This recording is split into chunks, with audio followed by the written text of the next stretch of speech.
고린도전서가 참 길죠. 특별히 15장은 내내 부활이라는 큰 주제에 대해서 설명을 하는데 마치 이런 것 같습니다.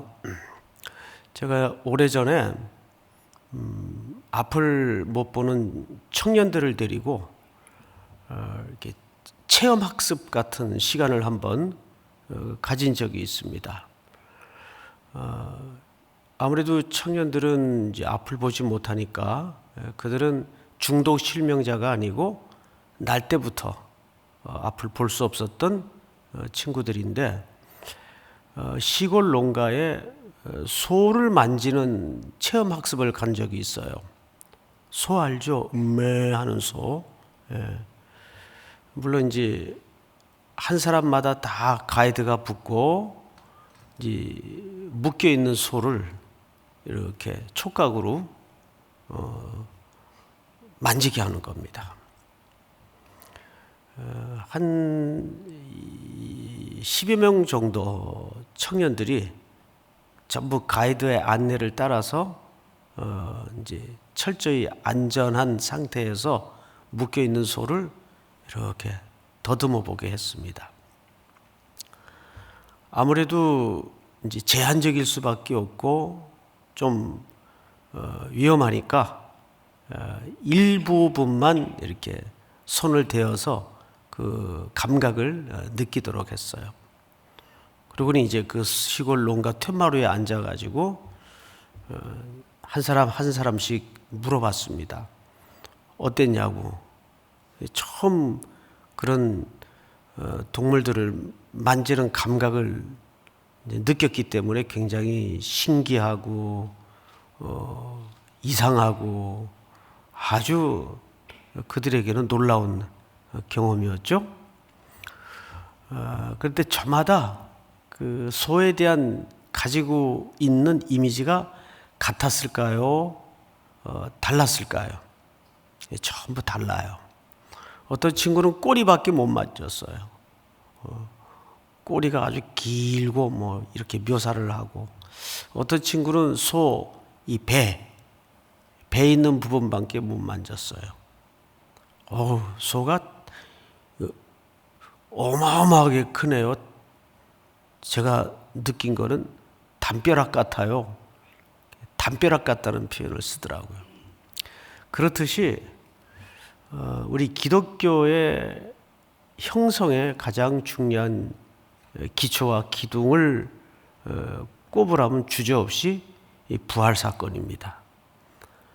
우리가 1장서부터 쭉 지금 이번 주 내내 살펴보지만 이 부활은 여러 가지 얼굴을 갖고 있는 거죠. 우선 가장 근본적인 교리는 우리가 죽은 몸에서 다시 살아난다는 사실입니다. 우리가 이 사실을 다 믿죠. 그리고 이 부활의 사건은 더 나아가서 오늘 우리 삶의 현장에 현재성을 갖고 있어야 된다는 거예요. 저 멀리 나중에 담보된 어떤 보험 같은 약속 같은 개념만이 아니라 이것이 오늘 이 현재를 살아가는데 정말 그 부활의 사건이 권능이 되고 능력이 되는 현재성을 갖고 있는가. 또 바울은 이 15장에서 육체의 부활뿐만 아니라 영적으로 죽어있는 자들을 향한 또 부활을 얘기하기도 합니다. 자, 그런데 오늘은 우리가 여러 가지 이야기를 할 수 있지만 우선 20절을 한번 볼까요? 첫 절에서 그러나 이제 그리스도께서 죽은 자 가운데서 다시 살아나사 잠자는 자들의 뭐가 되셨도다? 첫 열매가 되셨도다. 이 첫 열매라는 말은 어마어마하게 중요합니다. 이것은 구약의 제사 제도 속에서도 하나님이 유난히 강조할 만큼 이 첫 열매를 중요하게 여기세요. 예수님은 사실상 첫 열매입니다. 자, 그런 측면에서 우리 출애굽기 23장을 좀 한번 봅시다. 네 토지에서 처음 거둔 열매에 가장 좋은 것을 가져다가, 무슨 열매라고 되어 있죠? 예, 처음 거둔 열매에 가장 좋은 것을 가져다가 너희 하나님 여호와의 전에 드릴지니라, 이렇게 되어 있어요. 이것이 이제 맥추절, 우리가 이제 다다음 주면은 매년 지키는 맥추절기가 또 돌아옵니다.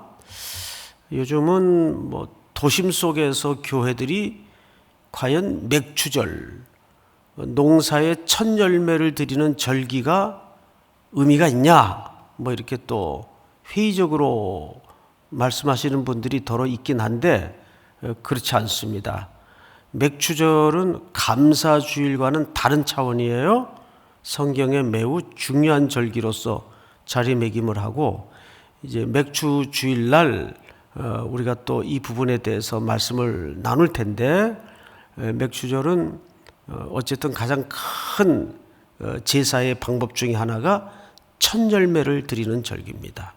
자, 그러면 첫 열매라는 것은 어제도 잠깐 말씀을 드렸지만 두 가지 의미를 갖고 있어요. 우선 순서상의 첫 번째 열매입니다. 이런 의미가 있어요. 순서상의 첫 번째 열매예요. 그런데 이거보다 더 중요한 개념이 이 첫 열매라는 표현 속에 담아져 있습니다. 뭐냐 하면 나머지 모든 것을 대신하고 대표한다, 그 말이에요. 대신하고 대표한다. 그래서 우리가 11조 할 때 11조의 개념이 무슨 뜻이라고 말씀을 드렸죠?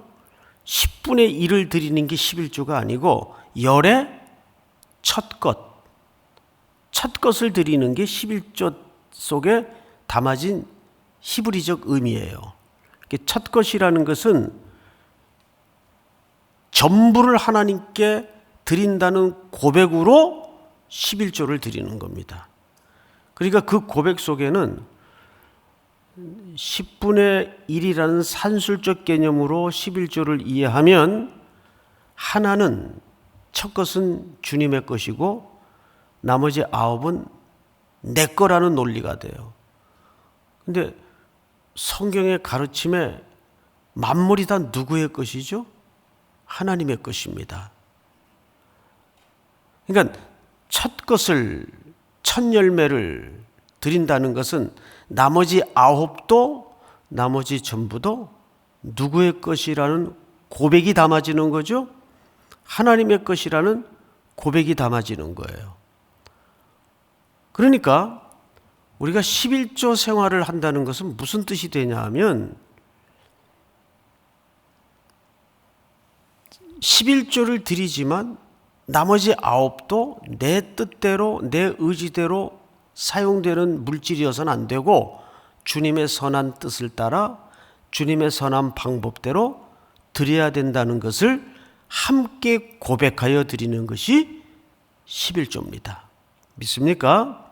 그것이 첫 열매 또는 첫 것에 담아진 의미예요. 애굽의 마지막 재앙을 내리실 때 장자를 죽이는 재앙을 하나님이 명하셨어요. 장자를 죽였다는 것은 전부 심판했다는 뜻입니다. 그만큼 첫 열매는 중요해요. 그런데 왜 예수님이 부활의 첫 열매가 되셨는가? 여기에 굉장히 중요한 질서 때문입니다. 우선 첫 열매가 되시면 두 번째, 세 번째 열매도 있다는 얘기입니까? 없다는 얘기입니까? 논리적으로 있다는 얘기죠. 그 두 번째, 세 번째 이어지는 모든 열매가 누구 이어야 됩니까? 바로 우리들이에요. 우리들이 그 후에 맺어지는 부활의 열매들입니다. 그러니까 그 부활의 은혜와 약속 속에 이미 우리가 들어와 있는 거죠. 이것을 로마서 기자가 이렇게 설명을 했어요. 로마서 5장을 한번 띄워주실까? 6장을 먼저 보십시다. 6장. 자, 다 같이 한번 읽겠습니다. 시작. 우리가 그의 죽으심과 같은 모양으로 연합한 자가 되었으면 또한 그의 부활과 같은 모양으로 연합한 자도 되리라. 이게 무슨 뜻이냐면 이런 뜻입니다. 자, 교회의 머리는 누구세요? 그리스도시죠. 그리스도께서 부활의 첫 열매가 되셨어요. 그럼 머리가 부활을 했단 말이에요. 머리가 논리대로라면 머리가 부활을 했으면 머리만 부활하고 몸은 부활 안 하는 거예요? 그렇지 않죠. 머리가 부활을 했으면 자연히 무엇도 부활을 하는 겁니까? 예, 몸도 부활을 하는 거예요. 왜? 그 말을 여기서는 만일 우리가 그의 죽으심과 같은 모양으로 무슨 자가 되었으면, 연합한 자가 되었으면, 우리가 그리스도와 연합됐죠. 주님이 십자가에 죽으실 때 우리를 같이 묶어서 죽었어요. 그래서 우리는 그리스도 안에서 함께 죽었다가 그분의 부활의 열매로 함께 부활을 약속받은 자가 되었다 그 말이에요.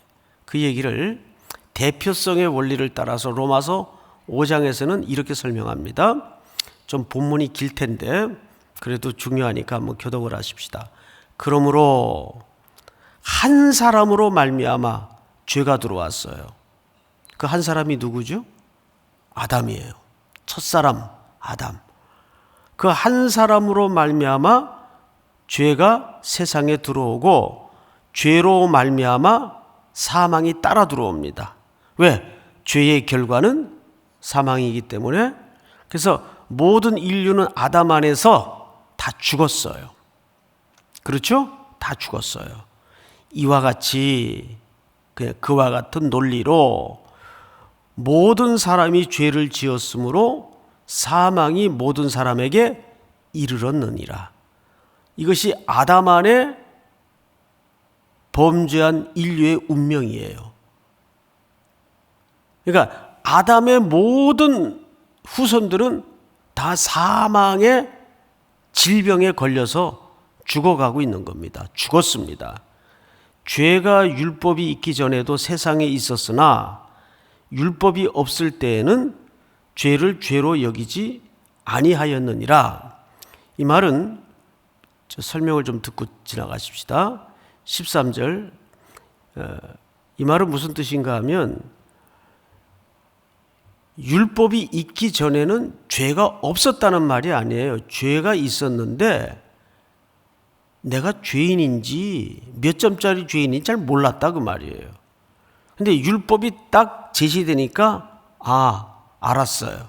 우리는 이 율법이라는 하나님의 거룩한 요구 수준에 한 인생도 이르를 수 없는 철저한 타락된 존재이며 죄인이라는 사실을 깨닫게 되었어요. 그러니까 율법이 없을 때에는 죄를 죄로 여기지 않았어요. 이 말은 자기가 죄인인 줄 모르고 살았다 그 말이에요. 다음 절 다 같이 시작.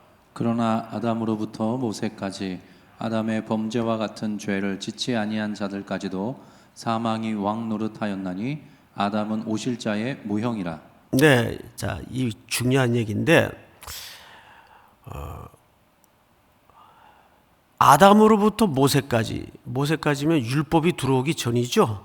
예, 율법은 모세 이후에 제시된 거니까 모세까지 아담의 범죄와 같은 죄를 짓지 아니한 자들까지도 사망이 무슨 노릇했어요? 왕 노릇했어요. 아담은 오실 자의 모형이니라. 그래서 둘째 아담이 오셔야 돼요.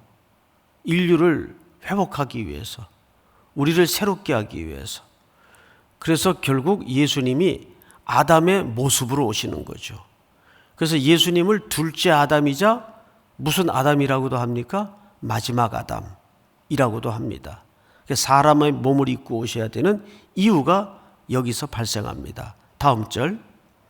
그러나 이 은사는 그 범죄와 같지 아니하니 곧 한 사람의 범죄를 인하여 많은 사람이 죽었은즉 더욱 하나님의 은혜와 또한 한 사람 예수 그리스도의 은혜로 말미암은 선물은 많은 사람에게 넘쳤느니라. 그러니까 한 사람 아담으로 많은 사람이 범죄에 빠졌던 것처럼 한 사람 둘째 아담이신 예수 그리스도로 생명의 은혜가 많은 사람들에게 끼쳐질 것이다. 그 얘기를 하고 있는 거죠. 다음 절 다 같이 시작.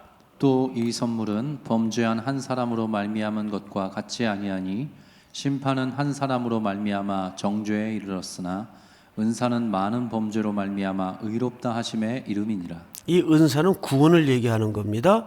이 은사는 많은 범죄로 말미암아 의롭다 하심의 이름이니라. 그래서 우리에게 임한 그리스도를 통한 구원은 그리스도께서 우리를 의롭다고 칭해 주신 거예요. 우리가 의로울 만한 근거나 행위를 해서가 아니라 우리는 그럴 능력이 없다는 것을 율법으로 깨닫게 되었어요. 그래서 그럼 어떻게 하느냐? 제3의 방법이 그리스도가 오셔야 했습니다. 그래서 갈라디아서는 율법을 우리를 그리스도에게로 인도하는 가정교사다. 이렇게 설명을 하죠. 다음 절. 한 사람의 범죄로 말미암아 사망이 그 한 사람을 통하여 왕노릇하였은즉 더욱 은혜와 의의 선물을 넘치게 받는 자들은 한 분 예수 그리스도를 통하여 생명 안에서 왕노릇하리로다. 할렐루야. 다음 절 18절 시작. 그런즉 한 범죄로 많은 사람이 정죄에 이른 것 같이 한 의로운 행위로 말미암아 많은 사람이 의롭다 하심을 받아 생명에 이르렀느니라. 19절 한 사람이 순종하지 아니함으로 많은 사람이 주인이 된 것 같이 한 사람이 순종하심으로 많은 사람이 의인이 되리라. 다음 절 다 같이 시작. 율법이 들어온 것은 범죄를 더하게 하려 함이라. 그러나 죄가 더한 곳에 은혜가 더욱 넘쳤나니. 다 같이 읽습니다. 이는 죄가 사망 안에서 왕노릇한 것 같이 은혜도 또한 의로 말미암아 왕노릇하여 우리 주 예수 그리스도로 말미암아 영생에 이르게 하려 함이라. 할렐루야. 자, 우리 긴 로마서 본문을 지금 읽으면서 12절서부터 21절까지 읽었어요. 돌발 퀴즈 나갑니다. 여러분 읽으면서 눈치챘겠지만 제일 많이 등장한 단어가 있어요. 그 단어가 뭐예요? 막 급하게 읽으라고 눈치 못 채셨나요? 그 단어가 뭘까요? 한이라는 단어입니다. 한 사람, 하나, 한. 그렇죠, 여러분? 나중에 집에 가셔서 방금 읽었던 본문을 쭉 다시 읽어보세요. 오늘 고린도전서 한번 다시 보십시다. 21절 사망이 한 사람으로 말미암았으니 죽은 자의 부활도 한 사람으로 말미암는도다. 22절 다 같이 시작. 아담 안에서 모든 사람이 죽은 것 같이 그리스도 안에서 모든 사람이 삶을 얻으리라. 예, 지금 읽었던 로마서 5장의 증언과 매우 일치한 내용을 담고 있습니다. 그러니까 그리스도께서는 부활의 첫 열매가 되셨다는 말은 부활의 뭐가 되셨다는 얘기죠? 대표가 되셨다는 얘기예요. 그러면 그분과 연합된 그리스도의 몸인 교회는 당연히 부활할까요? 안 할까요? 성도들은 부활을 할 수도 있고 안 할 수도 있는 게 아니라 반드시 하게 돼 있다는 얘기입니다. 믿습니까? 이것이 대표성의 원리예요. 자, 조금 건너뛰어서 오늘 읽은 내용 중에 가장 난해한 내용을 한번 보고 마치도록 하죠. 29절을 보세요. 29절. 만일 죽은 자들이 도무지 다시 살아나지 못하면 죽은 자들을 위하여 세례를 받는 자들이 무엇을 하겠느냐? 어찌하여 그들을 위하여 세례를 받느냐? 자, 29절이 지금도 학자들 간에는 논란이 굉장히 많은, 사실상 결론이 안 나 있는 해석이고 본문이기도 합니다. 근데 사람이 결론을 못 내렸을 뿐이지 성경 기자가 이 29절 말씀을 쓸 때에는 어떤 의도와 의미를 담아서 썼겠죠? 그래서 29절을 찬찬히 보시면 어떤 문제가 가장 어려운 해석인가 하면, 만일 죽은 자들이 도무지 다시 살아나지 못하면 여기까지는 이해하는데 별 문제는 없어요. 그런데 그 다음 구절입니다. 죽은 자들을 위하여 세례를 받는 자들이, 이렇게 돼 있어요. 죽은 자들을 위하여 세례를 받는 자들이 무엇을 하겠느냐? 자, 여러분, 죽은 자들을 위해서 세례를 받는 일들이 있었을까요? 없었을까요? 누군가 죽었어요. 근데 그 죽은 사람을 위해서 세례를 받는 일이 있었을까요? 없었을까요? 실제 있었어요. 이교도들이 하는 짓이죠. 죽은 자에게는 세례를 할 이유가 있어요? 없어요? 없죠. 그래서 이 죽은 자들을 위하여 할 때는 영어로 above, 위에, 그러니까 무덤 위에다가 세례를 막 주는 회개한 일들이 있었습니다. 해석을 그렇게 해버려가지고. 그럼 오늘 이 본문을 우리가 도대체 죽은 자들을 위하여 세례를 받는다? 이게 무슨 뜻일까? 이 말은 이렇게 해석을 해야 됩니다. 우선 죽은 자들이 누군지를 알아야 돼요. 죽은 자들. 이 죽은 자들은 그리스도를 믿고 죽은 자들입니다. 그리스도를 믿고. 그러면 그리스도를 믿고, 그러니까 세례를 받고 죽었겠죠. 그리스도를 믿고 죽었어요. 그럼 그 사람들은 부활을 할까요, 안 할까요? 부활을 하죠, 당연히. 예수 믿고 죽었으니까. 그러면 이 죽은 자들은 부활의 소망을 가진 자들입니까? 갖지 않은 자들입니까? 가진 자들이죠. 그런 소망을 가진 자들의 죽음 때문에 성경을 잘 보세요. 죽은 자들을 위하여 세례를 받는 자들이 무엇을 하겠느냐? 어찌하여 그들을 위하여 세례를 받느냐? 이 말은 반어법이죠. 다시 말해서 세례받고 죽은 자들의 그 부활의 소망 때문에 살아있는 자들도 세례를 받아야 된다, 그 말이에요. 그 세례가, 그들이 살아있는 자들이 세례를 받으면서 부활의 소망을 붙드는 것이 헛되지 않다, 그 말이에요. 자, 다음 절을 한번 볼까요? 또 어찌하여 우리가 언제나 위험을 무릅쓰리요? 형제들아, 내가 그리스도 예수 우리 주 안에서 가진 바 너희에 대한 나의 자랑을 두고 단언하노니 나는 날마다 죽노라. 내가 사람의 방법으로 에베소에서 맹수와 더불어 싸웠다면, 여기 맹수와 더불어 싸웠다는 바울의 표현은 실질적으로 짐승들과 싸웠다는 그 말이 아니고, 그만큼 흉악한 이교도들과 믿지 않는 자들의 공격을 맹수처럼 받았다, 그 말이에요. 그 은유적 표현이겠죠. 더불어 싸웠다면 내게 무슨 유익이 있으리요? 죽은 자가 다시 살아나지 못한다면 내일 죽을 터이니 먹고 마시자 하리라. 만약에 세례받고 죽은 자들의 그 부활의 소망처럼 우리도 그 부활의 소망을 붙들고 살 때에 현실에서 맹수와 더불어 각오하고 싸울 용기가 생기는 거지, 내일이 없는 사람들인데 어차피 죽을 건데 그런 부활의 약속과 소망이 없다면 오늘 현실을 어떻게 살겠느냐 그 말이에요. 그냥 먹고 마시자. 어차피 이래도 한 번 가고 저래도 한 번 가는 건데 되돌리지 못할 인생, 다시 돌아오지 못할 세상인데 그냥 우리 마음대로 살자. 이렇게 삶의 태도가 달라질 수밖에 없다는 얘기예요.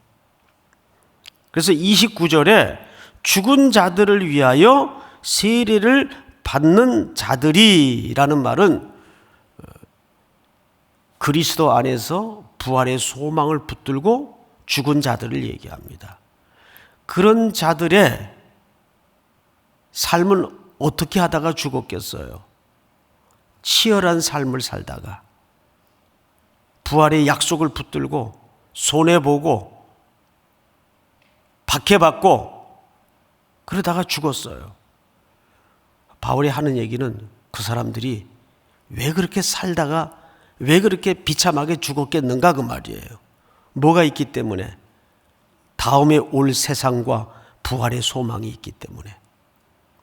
그래서 남은 자들에게도 그 약속을 붙들라 그 말을 이렇게 강조하는 거죠. 이 부활의 약속은 그래서 오늘 이 시대를 살아가는 성도들에게 순간순간 용기의 근거가 되고 믿음의 근거가 되고 담대함의 이유가 되는 것입니다. 믿습니까? 또 오는 주일도 또 앞으로의 여러분들의 남은 시간에도 이 부활의 약속이 오늘을 치열하게 박해 가운데에서도 살아내는 이유가 되고 근거가 되는 복이 있기를 축복합니다. 우리 다 같이 소리내어 기도하겠습니다. 우리 세 가지 제목을 드리겠는데요. 첫째는 오늘도 이 부활의 약속이 오늘을 살아가는 담대함의 근거가 되게 하시고 믿음의 기초가 되게 하여 주시옵소서.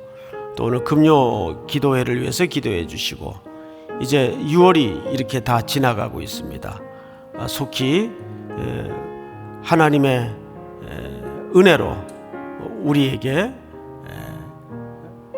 소망의 시간이 회복될 수 있도록 함께해 주시옵소서. 우리 간절히 가지고 나온 제목을 놓고 기도하시다가 일어서시기 바랍니다. 사랑하시는 하나님 아버지 감사합니다. 오늘도 복된 아침을 주셔서 우리 모두에게 새날의 약속을 붙들게 하시고 살아계신 하나님 앞으로 나아갈 수 있도록